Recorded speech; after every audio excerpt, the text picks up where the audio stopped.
Muy buenas tardes, mis queridos. Vamos a seguir con el estudio que estábamos teniendo en esta mañana sobre el fundamento de la Iglesia de Cristo. Vamos a profundizar un poco más en las palabras de Jesús para que ustedes vean lo profundo y lo magnificante, lo sorprendente que son las palabras de Jesús en la palabra.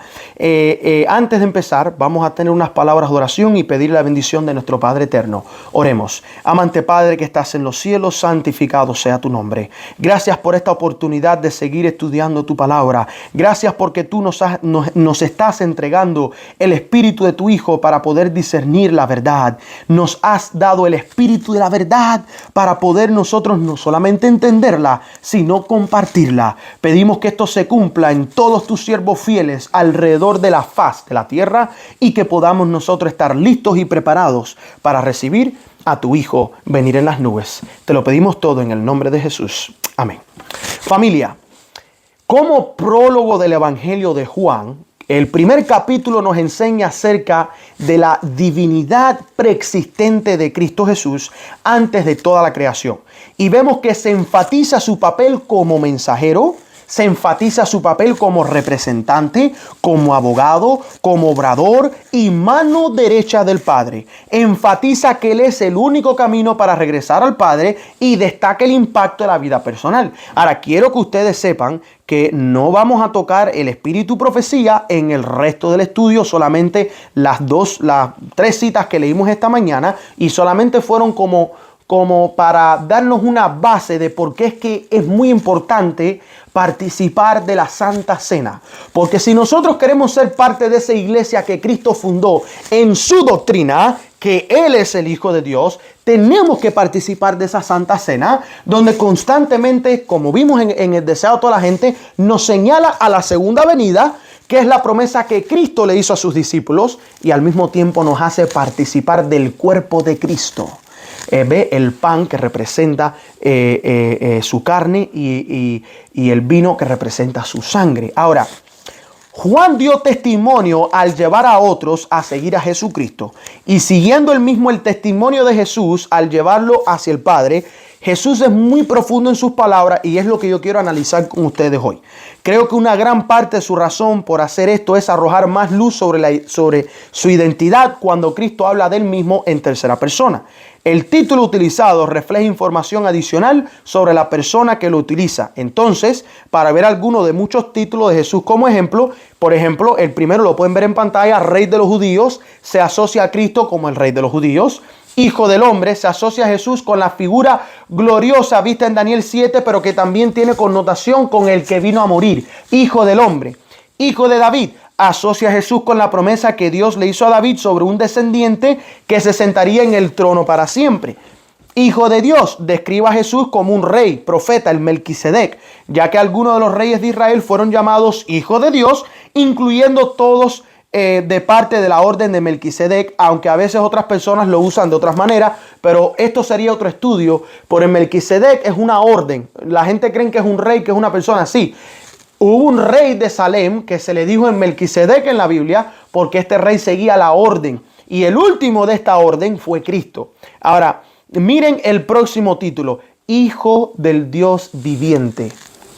Esta frase se encuentra pocas veces en la Biblia, pero cuando se menciona, o el Hijo de Dios, es para referirse a la naturaleza divina de Jesús. También tenemos Mesías o Cristo, que asocia a Jesús con profecía sobre un profeta de que Dios rescataría a Israel, que era entregado como cordero por Dios a la salvación del hombre. Tenemos Emmanuel, que asocia a Dios con nosotros. Y tenemos el Verbo, que asocia el creador personal, el que reveló al Padre como el Hijo engendrado. Entonces, cuando Jesús usaba un título en particular, evocaba una imagen en particular y traía a la mente diferentes ideas, aunque todas eran correctas. Por ejemplo, les voy a poner un ejemplo. Si yo llego a un restaurante y yo digo, mi nombre es Yeser, se me va a tratar como un cliente.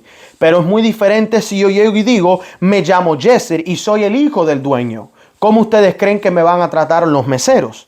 Pero ¿cuán diferente sería si yo vengo y digo, soy Yeser, primo del presidente de los Estados Unidos, que Dios me libre? O sea, ¿cómo ustedes creen que la gente va a reaccionar?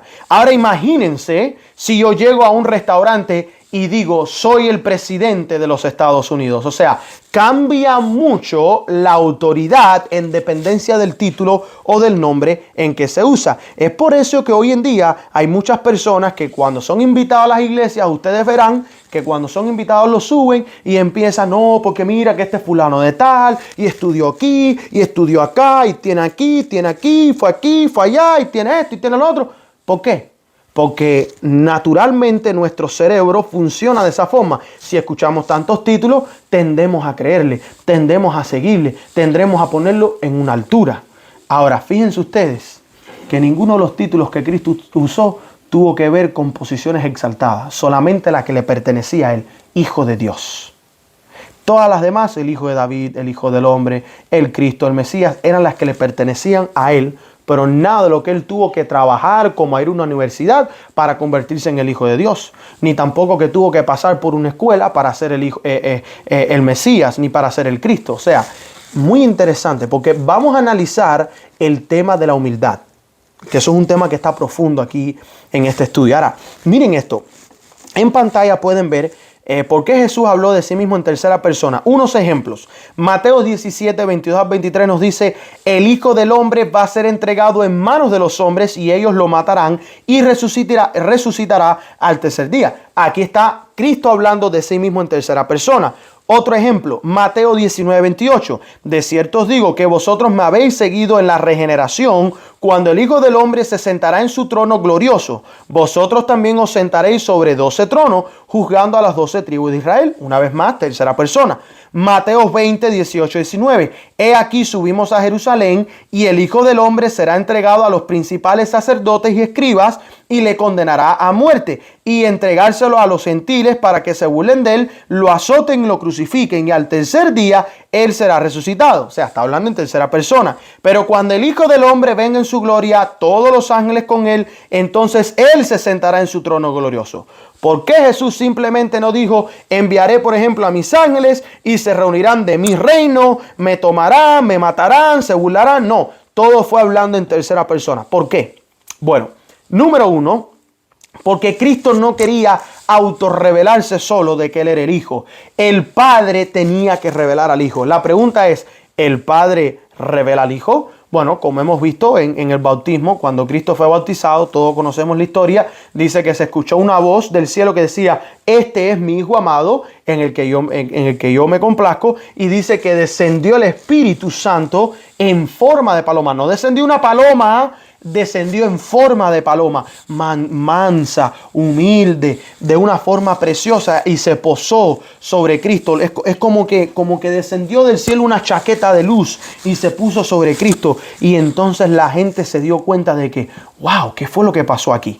Ahora, el Padre también revela al Hijo en Hebreos. Y quiero que vayan al libro de Hebreos, capítulo 1, y se acuerdan lo que habíamos hecho en forma de quiasmo. Vamos a hacer un poquito más de quiasmo para que ustedes puedan ir entendiendo mejor el texto, porque el texto se explica solo.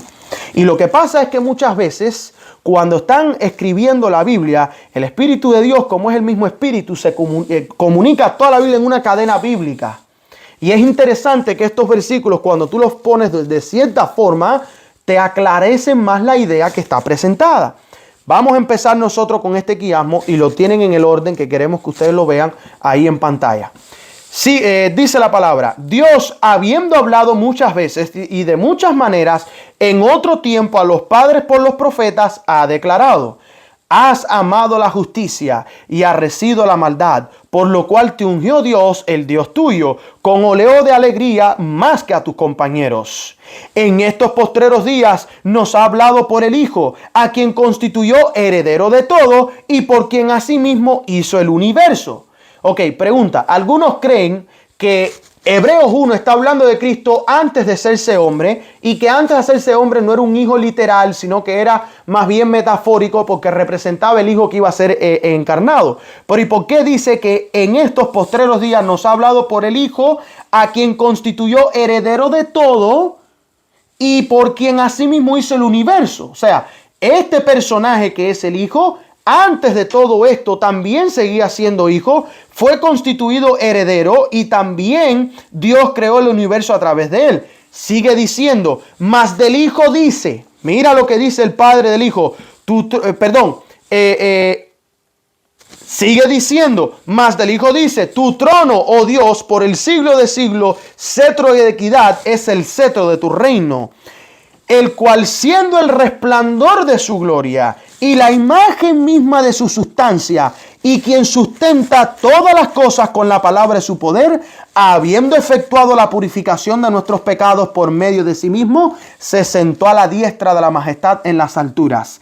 Ciertamente de los ángeles dice, el que hace a sus ángeles espíritus y a sus ministros llama de fuego, hecho tanto superior a los ángeles, cuanto heredó más excelente nombre que ellos. Y otra vez, cuando introduce al primogénito en el mundo, dice, adórenle todos los ángeles de Dios. Porque ¿a cuál de los ángeles dijo Dios jamás, mi hijo eres tú, yo te he engendrado hoy, y otra vez yo seré el padre y él me será a mi hijo? En ninguna parte. Solamente a Cristo el Padre desde el principio, y Elena G. de White una vez más pone esto en Patriarcas y Profetas. Ella lo cita desde el principio. Antes de que Cristo se hiciera humano, Cristo era el Hijo de Dios. No la persona del Hijo de Dios. Él era el Hijo literal de Dios.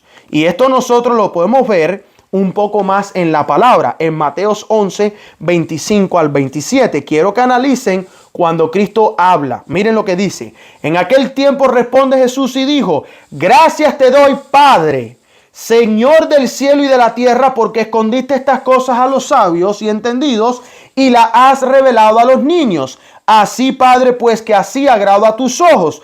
Todas las cosas me son entregadas por mi Padre, y nadie conoció al Hijo sino al Padre, ni al Padre conoció a alguno sino al Hijo, y aquel a quien el Hijo le quisiere revelar. O sea, el Padre revela al Hijo, el Hijo revela al Padre. El Espíritu Santo te conlleva la verdad, que es Cristo, porque es su Espíritu, el Espíritu de verdad, quien es enviado del Padre para revelar a su Hijo en nuestros corazones, así como se lo reveló a Simón Pedro.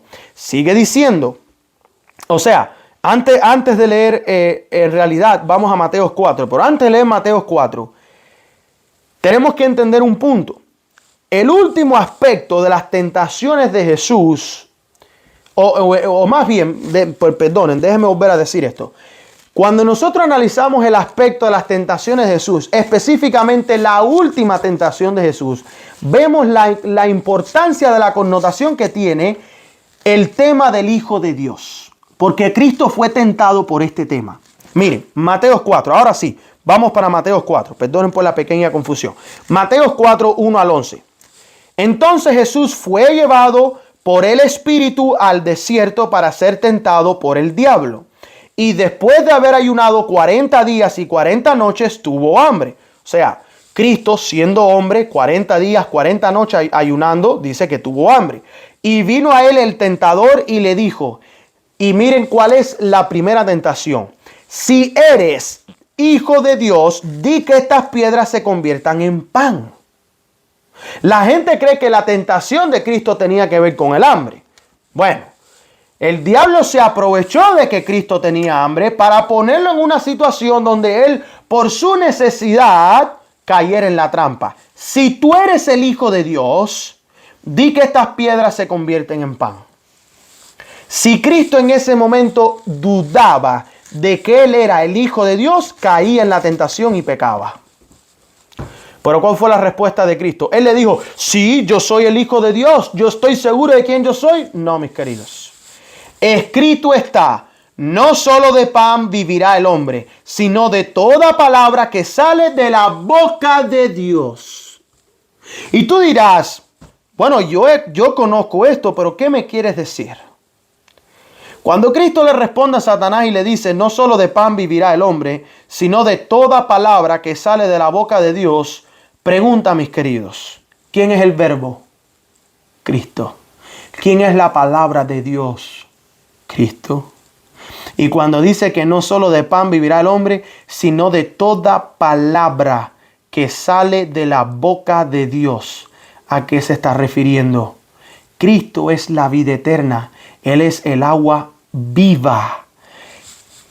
El hombre no solamente vive de pan, El hombre vive porque Cristo es el dador de vida.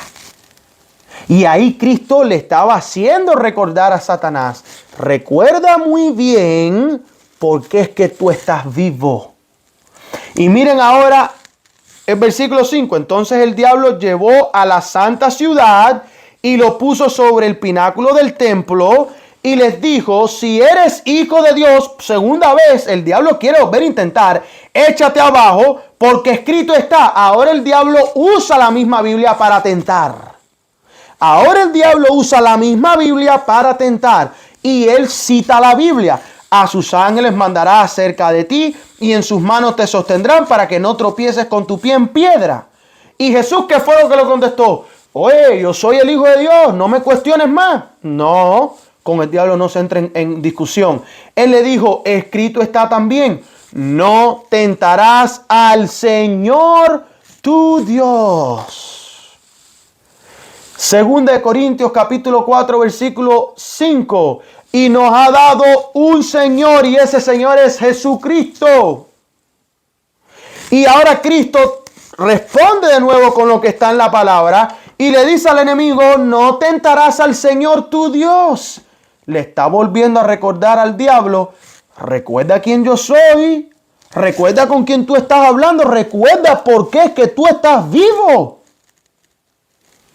Pero el diablo otra vez lo llevó a un monte muy alto y le mostró todos los reinos del mundo y la gloria de ellos y le dijo, y ahora viene el diablo a tentar a Cristo con su misión. Él dijo, ok, este no va a caer en la trampa de que sí es el Hijo, no. Ya veo que no se puede, ni va a caer en la trampa de cometer lo que muchos cristianos hoy en día cometen, presunción.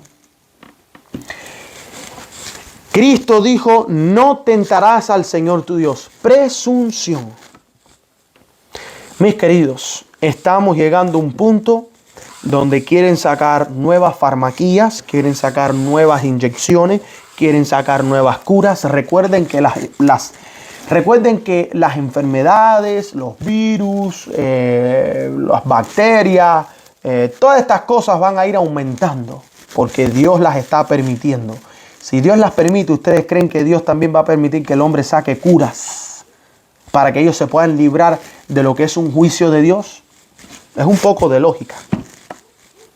No escuchen tanto las noticias, mis queridos. No cometan la presunción.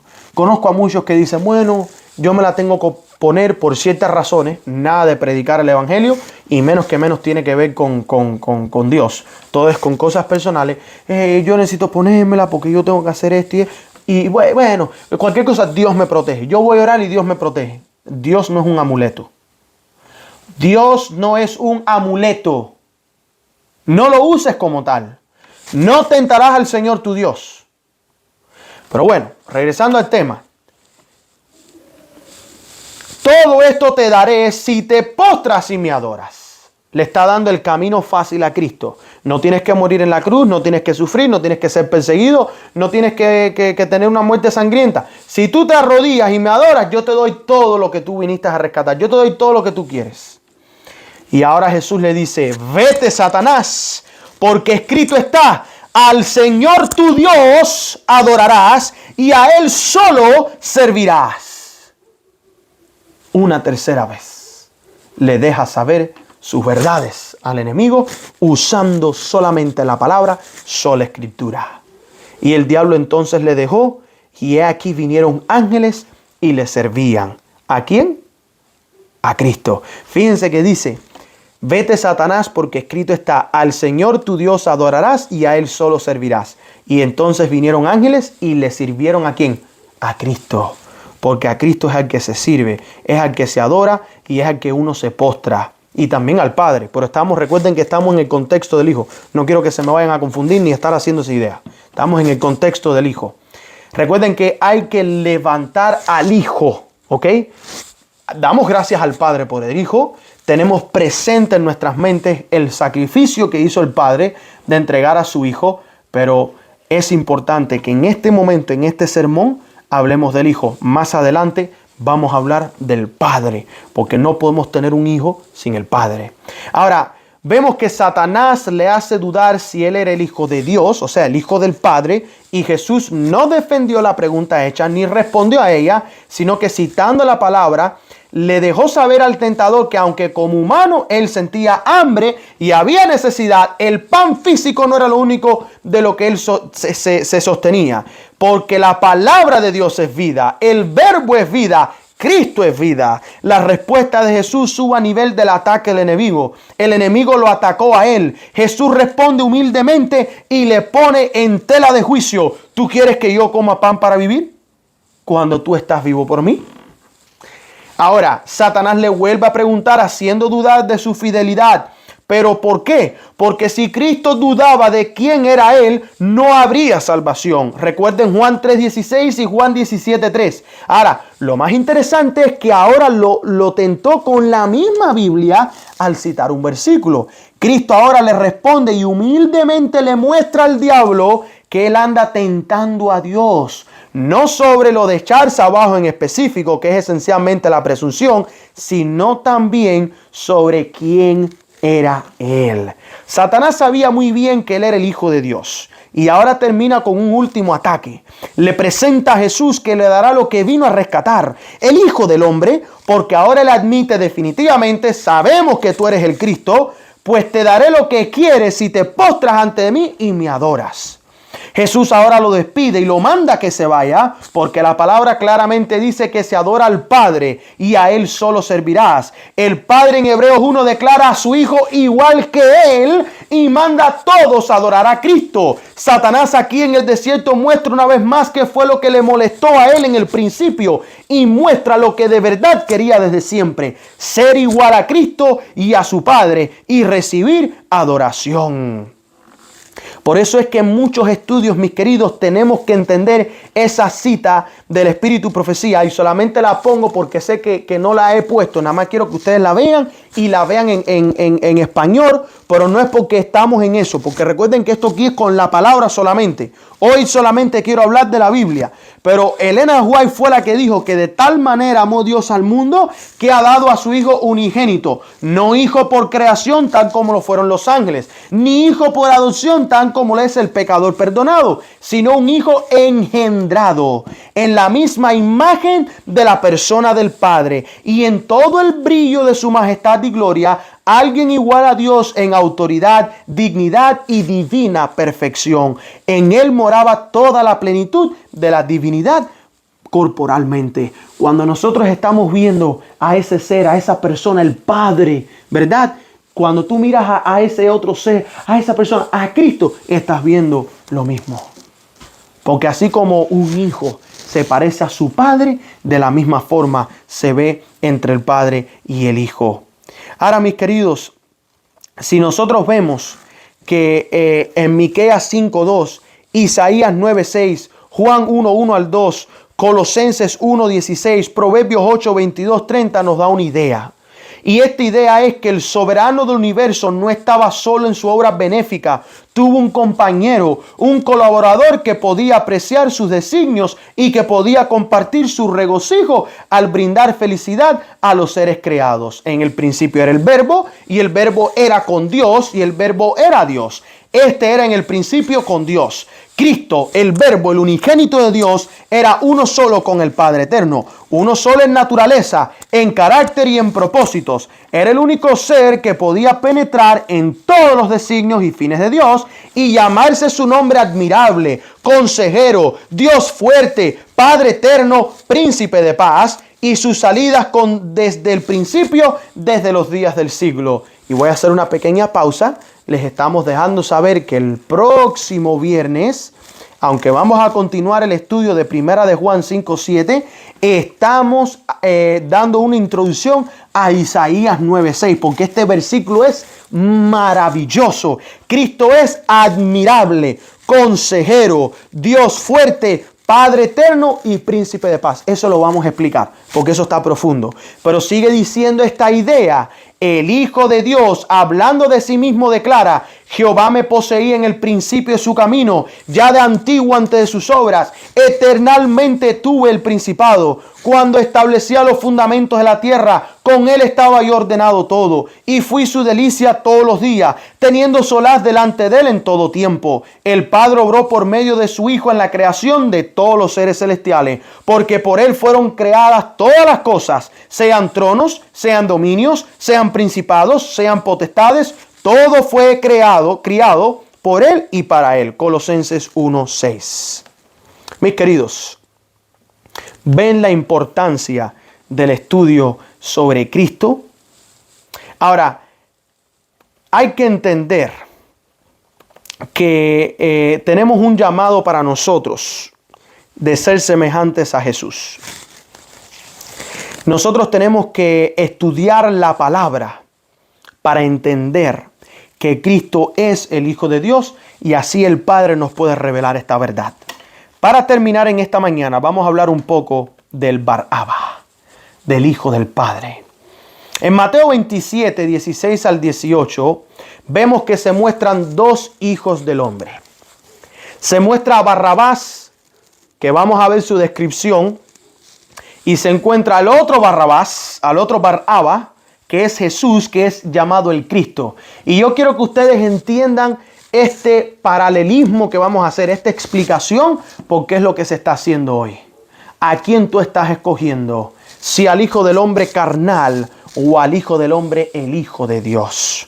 Vamos primero al Evangelio de Mateo 27, 16, 18. Y dice: y tenían entonces un preso famoso que se llamaba Barrabás, Bar-Abba. Y junto a ellos les dijo Pilato: ¿cuál queréis que os suelte? ¿A Barrabás? Y ahora viene algo interesante. O a Barrabás, Jesús, que es llamado el Cristo. En su Biblia hace una diferencia entre Barrabás y Jesús, que es llamado el Cristo. Pero en realidad aquí estamos viendo que se estaba poniendo en tela de juicio dos hijos del Padre, dos hijos del hombre, porque sabía que por envidia la habían entregado, o sea que Cristo no era culpable. Y respondió Pilato y les dijo: ¿cuál de los dos queréis que os suelte? Y ellos dijeron: a Barrabás. Pilato dijo, y una vez más él trata de hacer ahora como un énfasis: ¿qué pues haré de Jesús, que es llamado el Cristo? Diciéndole todos: sea crucificado, sea crucificado. Y el Pilato les dijo: pues qué mal ha hecho, una tercera vez. Mas ellos alzaban más el grito diciendo: sea crucificado. Así que estamos viendo que uno era culpable de algo, el otro era inocente. El inocente era el que le decían el Cristo, el ungido. Y el otro culpable era el que le decían Barrabás. Ahora en Marcos 15:7 nos añade un poco más de luz sobre este evento que sucedió. Y dice la palabra, versículo 7, y había uno que se llamaba Barrabás, preso con sus compañeros de la revuelta, que en una revuelta había hecho una muerte. O sea, estamos viendo de que este Barrabás que estaba aquí preso era un asesino. O sea, este quitó vida. Y la multitud, dando voces, comenzó a pedir que les hiciese como siempre les había hecho. Y Pilato les respondió diciendo: ¿queréis que os suelte al rey de los judíos? O sea, al inocente. Y respondió Pilato, les dice otra vez: ¿qué pues queréis que haga de él que llamáis rey de los judíos? Y ellos volvieron con voz a decirle: crucifícale, crucifícale. Mas Pilato les decía tercera vez: pues qué mal ha hecho. Y ellos daban mayor voces: crucifícale, crucifícale. Aquí, mis queridos, estamos viendo que Barrabás, el hombre pecador, era asesino. El otro era el dador de vida, conocido como el Cristo, el Hijo del Dios viviente, Rey de los judíos. Qué interesante. Ellos prefirieron escoger al asesino por encima de aquel que es dador de vida. Lucas 23:19. Y toda la multitud le dio voces a una diciendo: afuera con este y suéltanos a Barrabás, el cual había sido echado en la cárcel por un robo hecho en la ciudad y una muerte. Y les habló otra vez Pilato, queriendo soltar a Jesús, y les dijo a la tercera vez: ¿por qué? ¿Qué mal ha hecho este? Ninguna culpa de muerte ha hallado en él. Le castigaré pues y le soltaré. Pero sabíamos nosotros, de acuerdo a los otros dos evangelios, que ellos siguieron gritando: crucifícale, crucifícale. Porque el primer Barrabás, vemos nosotros que había cometido un robo y había hecho una muerte. Y ahora viene Juan 18:40. Empero vosotros tenéis costumbre que yo suelte uno en la Pascua. ¿Queréis pues que os suelte al rey de los judíos? Entonces todos dieron voz otra vez diciendo, no a este, sino a Barrabás. Y Barrabás era un ladrón.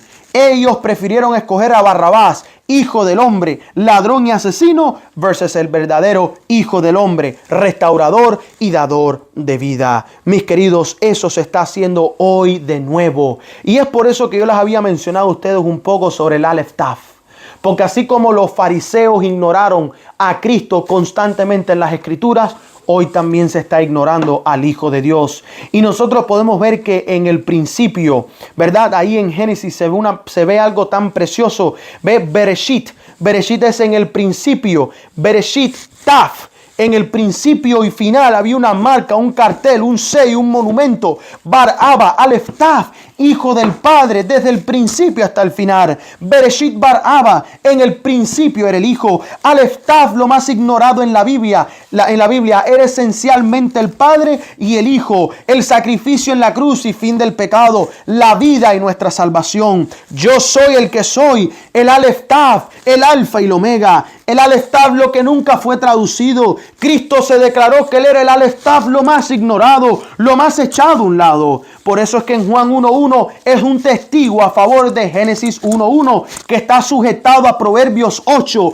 en base a la sabiduría que es en esencia al que traicionaron. El Aleph Taf, lo más ignorado de la Biblia, era el Hijo de Dios, lo que el Padre reveló a los profetas y a los apóstoles, y se lo reveló principalmente a Pedro, a quien creyó, y también lo ha revelado hoy a ti y a mí, porque en esto nosotros creemos, mis queridos. Y es muy interesante que el séptimo día Dios cesó la obra y bendijo el séptimo día, declarándolo santo. Y aquí termina la primera lectura y la séptima parte abierta. Y por eso, mis queridos, nosotros vemos que en la palabra todo se comunica con el Hijo, porque el Hijo es lo principal. El Bereshit, Aleph Bar Abba, Shabbat Taf. El sábado es la creación de Cristo. Él es el Señor del sábado. Siendo el Hijo del Dios Altísimo, su Padre tomó el sábado como su sello por la perfección y la belleza de ella. En el principio era infinito el Hijo del Padre, en el cual descansó perfecto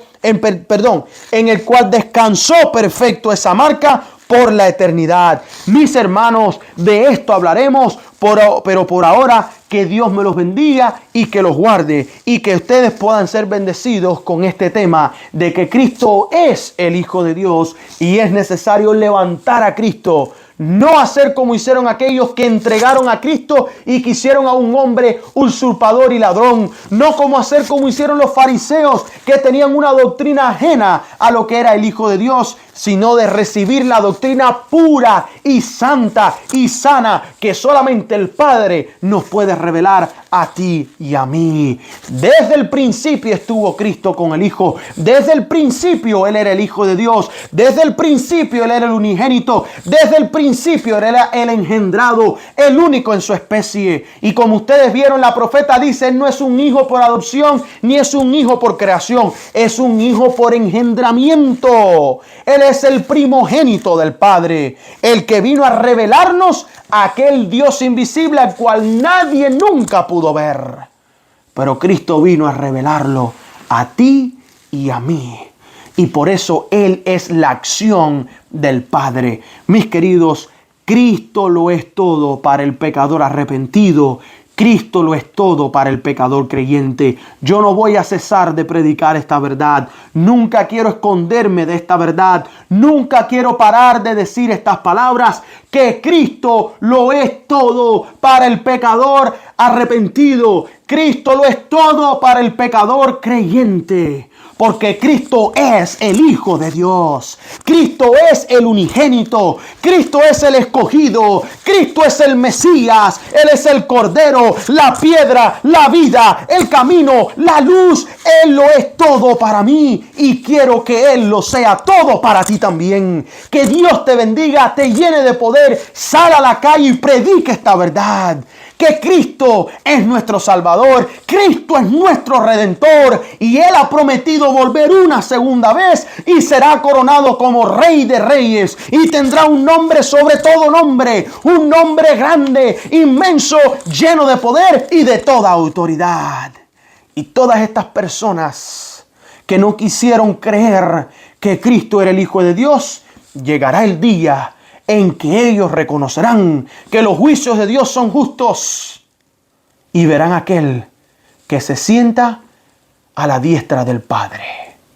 Porque sí, mis queridos, en el cielo hay dos que se sientan en dos tronos y ellos van a poner la capital del universo, su trono, el trono del Dios Altísimo y de su Hijo al cual Él ha declarado igual a Él, lo vendrán y lo pondrán aquí en esta tierra cuando sea renovada y creada nueva. Aquí será el centro y el universo del cielo. ¿Saben por qué? Porque bienaventurados somos nosotros que hemos creído y no hemos visto. Y por eso la recompensa y nuestro galardón en los cielos es grande. Porque creemos de que Cristo es el Hijo de Dios. Varón y varona que me estás escuchando hoy, si tú crees que Cristo es el Hijo de Dios, bienaventurado eres, porque el Padre así te lo ha revelado. Que Dios te me bendiga. Muchas bendiciones. Oremos. Amante Padre que estás en los cielos, santificado sea tu nombre. Gracias por revelarnos esta verdad de tu Hijo amado. Gracias por entregarnos en sacrificio a tu Hijo y que Él muriera por perdón de nuestros pecados. Te damos gracias por tu palabra. Ayúdanos a no darle la espalda a Cristo como lo hizo tu pueblo en aquel tiempo que prefirió a un hombre ladrón y asesino por encima de tu Hijo que es dador de vida y el que ha creado todo, Señor. Ayúdanos a siempre seguir al Cordero a donde sea que Él vaya. Ayúdanos a levantar a Cristo como la serpiente fue levantada en el desierto. Ayúdanos a levantar el estandarte de tu Hijo. Danos tu fuerza, Padre. Úngenos con tu Santo Espíritu. Estamos pidiendo que se derrame sobre tu pueblo y que tu pueblo lo reciba para que salga a predicar estas verdades.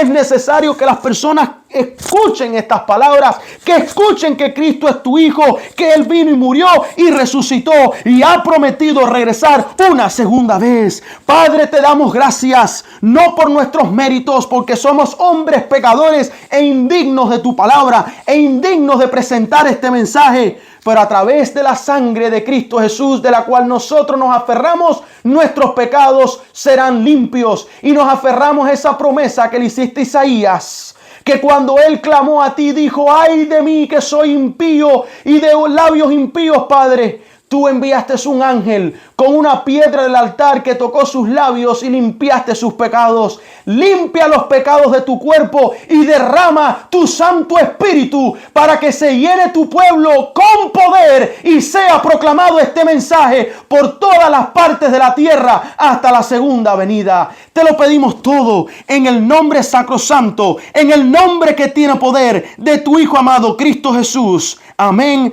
amén y amén. Familia en Cristo, Maranata, que Dios te bendiga y a proclamar este mensaje con fuerza y con poder. El momento ha llegado ahora. Adelante.